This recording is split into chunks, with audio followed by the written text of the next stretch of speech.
Hello students, आज हम 10th board 2023 के कुछ मोस्ट आईएमपी एग्जाम्पल्स के बारे में पढ़ेंगे। मैंने यहाँ पर चैप्टर 1 का फर्स्ट क्वेश्चन ले लिया है। Using Euclid division algorithm find HCF of 135 and 225।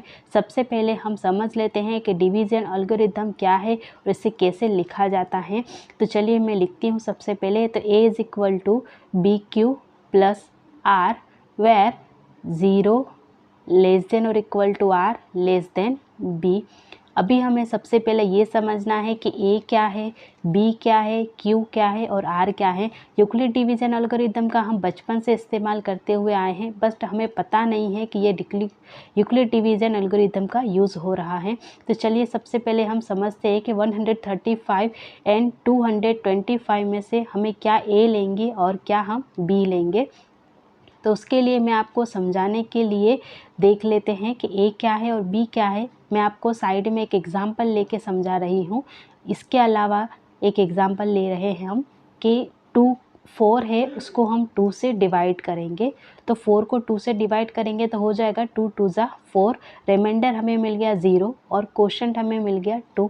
तो जिसको हमने डिवाइड किया है वो हमारा बन जाएगा बी और जिसे डिवाइड किया है वो बनेगा हमारा ए। यानी कि जो बड़ा नंबर होगा वो बनेगा हमारा ए और जो छोटा नंबर होगा वो बनेगा हमारा बी। तो इन दोनों में से जो बड़ा नंबर है वो है 225, तो वो ए बनेगा और छोटा नंबर है 135। तो चलिए हम सॉल्व करना शुरू करते हैं।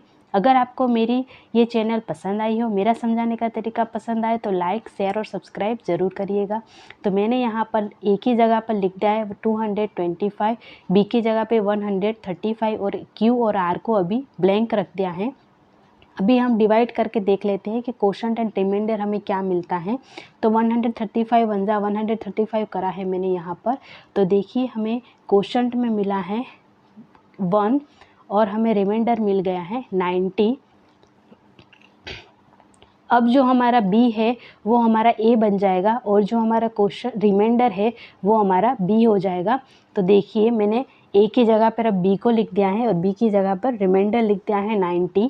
और अब फिर से हम इसको डिवाइड करते हैं 90 से, तो हमें क्या मिलता है रिमाइंडर हम चेक करते हैं।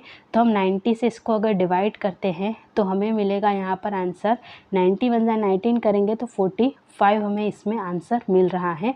तो अब अगेन हमारा जो बी है वो हमारा बन जाएगा ए, यानी कि 90 को हम ए की जगह पर लिखेंगे और जो हमारा रिमाइंडर है वो हमारा बी हो जाएगा। अब क्यू और आर ब्लैंक रखते हैं। अब 90 को हम करते हैं डिवाइड 45 से, तो 45 2 ज़ा 90 मिल रहा है हमें। अब क्वोशंट क्यू और रिमाइंडर 0 मिल गई है। यहाँ पर अब हमें रुक जाना है। जब तक हमें 0 आंसर नहीं मिलता तब तक हमें सॉल्व करते रहना है।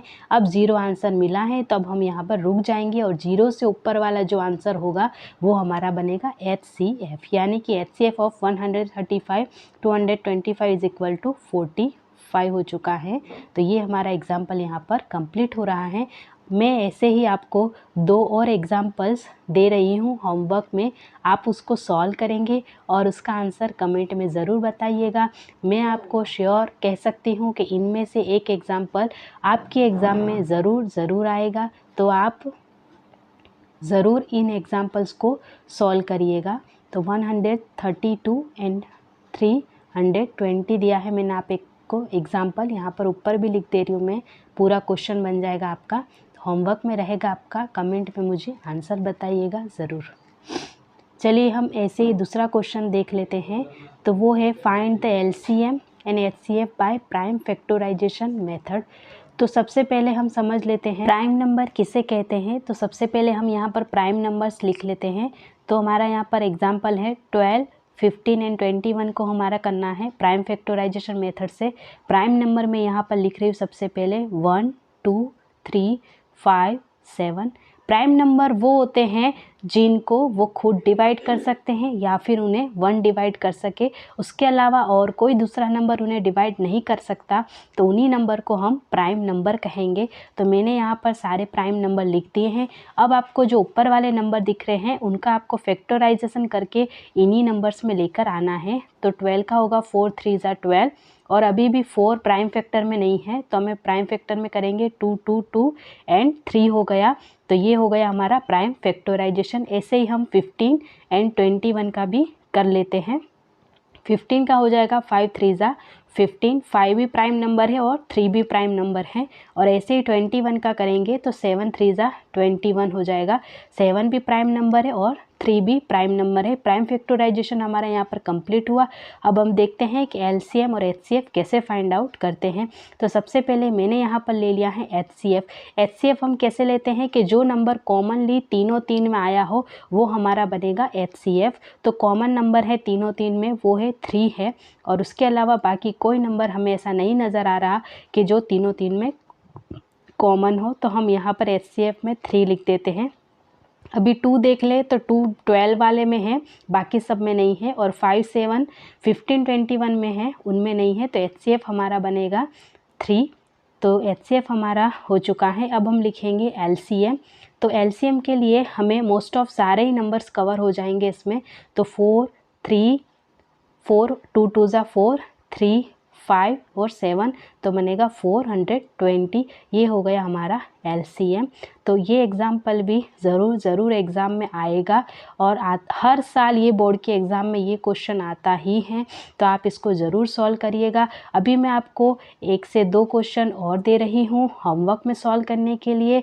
ये मत समझिएगा कि मैडम ऑनलाइन भी हमें होमवर्क देती हैं, बट ये आपकी प्रैक्टिस के लिए दिया गया है। तो आप मुझे इसका आंसर कमेंट में ज़रूर बताइएगा। आप जितनी प्रैक्टिस करेंगे उतना ही आपका मैथ ज़्यादा पावरफुल बनेगा।